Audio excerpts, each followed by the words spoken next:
Hi, I am Ella and today I want to talk to you guys about NaNoWriMo.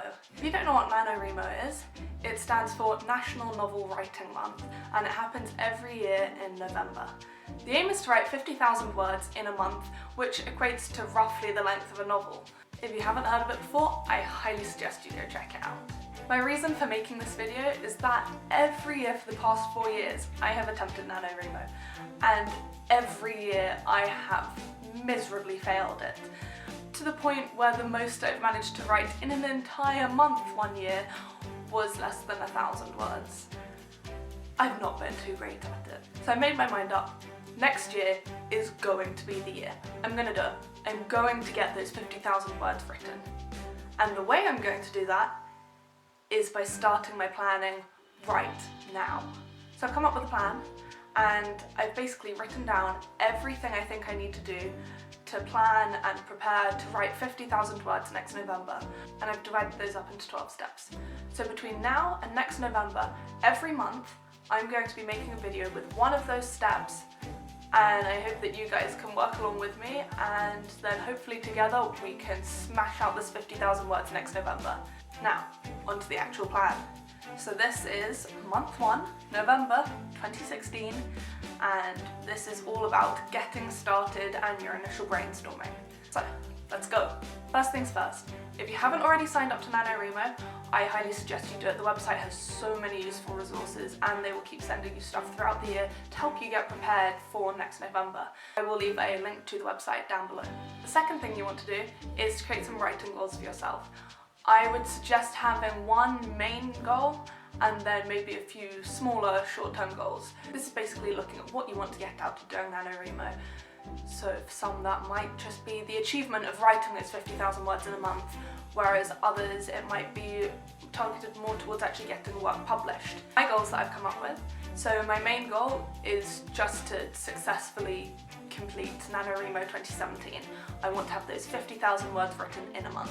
Then I have a medium goal, which is to go into NaNoWriMo next year with a complete plan and basically as prepared as I possibly can be to write those 50,000 words. And my small goal is to do a bit of work on this pretty much every day for the next year, just so that I can help get myself some self-discipline, and that will help me not just with my writing but in like other aspects of my life as well. Now that you have some goals, what you need to do is come up with a game plan, how you're going to set about achieving those. So for me, my game plan is making these videos every month, as that's going to help me stay on track and make sure that I'm doing everything I need to be doing to become prepared for next year. So now that you've got your game plan and goals set up, your next step is to obtain the actual tools you need to write with. I sort these into 4 different categories: planners, stationery, actual writing software, and backups. So planners are really important because they help you organise your time, make sure you're staying on track and getting everything you need to get done. A favourite planner of mine is the Passion Planner. It's really useful in that it helps you divide up your time, set goals, and it really helps you focus on what you need to get done.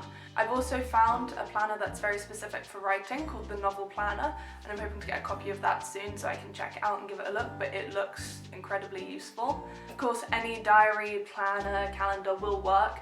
It's always nice to have one that you can customise, just so that it works for you and helps get the best out of what you want to be doing with it. Stationery is going to be most useful in these early stages where you're coming up with most of your ideas, doing all your brainstorming. So things like post-it notes are going to be really useful. If you have a whiteboard, get lots of different coloured pens. Generally, lots of different coloured pens are really good. Just help you separate and divide things up in your mind and colour code things. Coloured paper and things can also be really useful. Notebooks, files, anything to help you organise these as well. For your actual writing, obviously you're going to want a few notebooks to keep all your notes in and everything, but for most of the actual writing, I think it's probably best to be done on a computer. Obviously each to their own. If you prefer a typewriter, go for it. It's whatever makes you feel more comfortable and is going to help you get the very best out of what you're doing. Some good software and programs that you can use. I've just got Evernote. I absolutely love it. It's so useful for keeping notes and everything organised. OneNote also. Google Docs can be good for writing on. One thing I've heard of that I'm hoping to get soon, Scrivener. I've heard it's the absolute bee's knees for writing. Microsoft Word or whatever your computer comes with. OneDrive also works. There's a software called YWriter that I've found. I'm sampling it right now and I will get back to you guys with feedback on how that works out. Obviously, most importantly, you want to make sure that you're backing up all of your work. So whether that's carrying around a hard drive with you, or OneDrive is very good for that, or Dropbox. If you're using a notebook, it might be an idea to invest in a safe box. Now that you have all your writing tools, you need somewhere to write. You want to have a space you feel very comfortable in and that's a nice place to go to where you enjoy being, and also one that's going to help keep you inspired as well. So my space is my desk in my room. I have loads of pictures of my friends and lots of inspirational quotes dotted around. I've also got piles of books and films there that I sometimes draw inspiration from.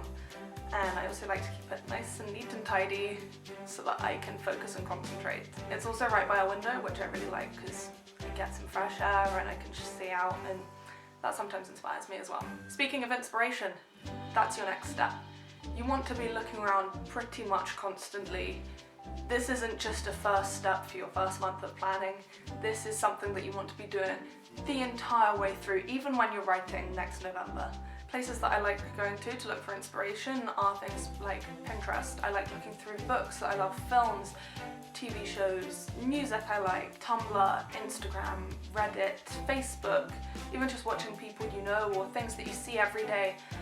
Those are things that you can draw inspiration from, and you want to be looking at those things and writing down notes on anything you see that just inspires you. And while you're looking for all this inspiration, it might be a good idea to start looking at places where you can go and talk to other people about your ideas.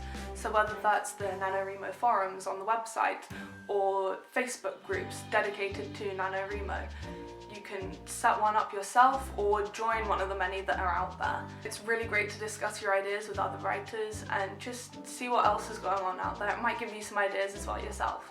Now that you've got all these different sources of inspiration going, it's the time to start brainstorming. You need to be writing down every idea that pops into your head. Whether you think it's good or not, write it down. You never know, it might come in useful later. Throughout these videos, just to be able to give you guys examples of the sorts of things that I'm doing, I'm going to come up with another plot, another book, that will be my example book, as well as the one that I'm actually writing, just so I don't give you guys all my ideas. For my example novel, things I had noted down in the brainstorming phase were a castle, the cities of Oxford and Edinburgh, whether this place was abandoned or not. Lots of vibrant colours. I had noted down steampunk, I'd noted down winter and the idea of lots of snow. Film A Christmas Carol, the idea of a poor girl making her own way, and also a historical fantasy setting. Then the idea of a steampunk Beauty and the Beast setting, and also a scavenger and collector type people. So those are just some ideas of brainstorming. Obviously you want to be going into so much detail, you want far more ideas than these, but those are just ideas of some of the types of things you want to be noting down. Obviously you have 12 months and you want to be brainstorming for a lot of that, even when you're outlining your plot and things. So always keep brainstorming, but once you think you have a sizable amount, sometime this month, you want to pick your one standout idea. Which one of those brainstorm points do you have that you're up thinking about late at night? You can't get to sleep because you're thinking about it. You're thinking about it all the time. Which one of those is the one that makes you want to write? You need to choose that one idea, just one of them.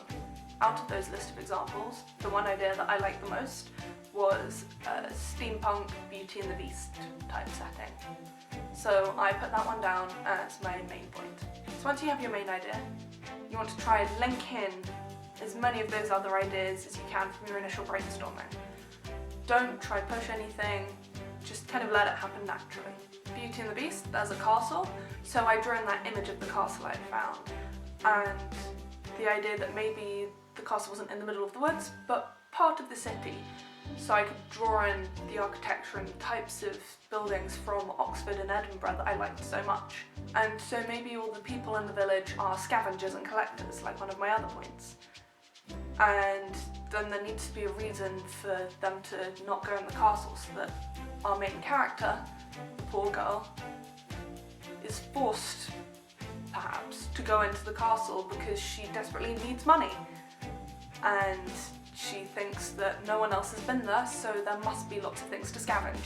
And then adding in a more steampunk element, or at least the machinery side of it, maybe hinting that the castle is alive and she gets trapped in there, like Beauty and the Beast. So as you can see, I've quite roughly drawn those ideas together, and you don't necessarily need to make a plot out of it. Just try and link things up and link them together. When you have quite a few of them linked together and have a vague idea of what's going to be happening in your novel, now you need to come up with your selling line. Just a single sentence that outlines what's going to be happening. You want to make this very specific, not something waffly like a girl lives in a wintry town and has to go scavenge at a castle that has haunted stories about it, and then the castle becomes alive and traps her. You don't want to be describing the whole thing. You want an outline. My one sentence would be, a young scavenger becomes trapped in a mechanical castle while out on a job. And that's it. That is your guide to getting started with NaNoWriMo for 2017. I'm going to be making another video in about a month's time with step 2.